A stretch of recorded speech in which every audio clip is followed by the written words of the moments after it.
பலவற்றை தவறாக புரிந்து கொள்வதை விட சிலவற்றை நன்றாக புரிந்து கொண்டாலே இந்த பூமி பந்தில் இருக்கக்கூடிய சில மேன்மையான செயல்பாடுகள் நமக்கு பெருத்த சந்தோஷத்தையும் ஆச்சரியத்தையும் தரும்.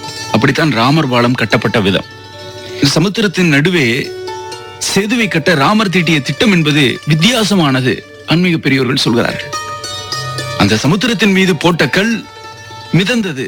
கல் நீரில் மிதக்குமா? மிதந்திருக்கிறது. இதெல்லாம் எப்படி சாத்தியமானது? நாம் நினைத்திருப்போம்.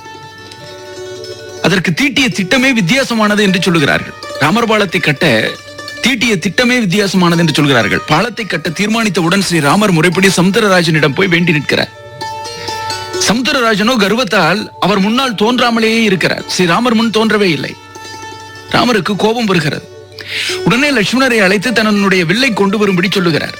சமுத்திரத்தை வற்ற வைத்து வானர்களை இலங்கைக்கு நடந்து போகும்படி செய்யலாம் என்றும் அதன் மூலம் சமுத்திரராஜனுடைய கர்வத்தை அடக்க வேண்டும் என்றும் ஸ்ரீராமர் எண்ணுகிறார். அதன்படி தன்னுடைய வில்லில் திவ்ய அஸ்திரங்களை பொருத்துகிறார். பிறகு உரிய மந்திரங்களை சொல்லி அஸ்திரத்தை சமுத்திரத்தை நோக்கி ஏவி விட்டாராம். ராமபாணத்தினுடைய வீரியம் தாங்காமல் சமுத்திரம் கொதிக்க தொடங்கியதாம். சமுத்திரராஜனுக்கு அப்போதுதான் புத்தியே வருகிறது.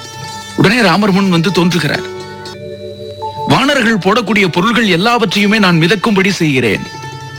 நீரில் போட்ட கல் மிதக்க காரணம் சமுத்திரராஜன் ஸ்ரீ ராமரிடம் சொன்ன விஷயம். வானர்கள் போடக்கூடிய பொருள்கள் எல்லாவற்றையுமே நான் மிதக்கும்படி செய்கிறேன்.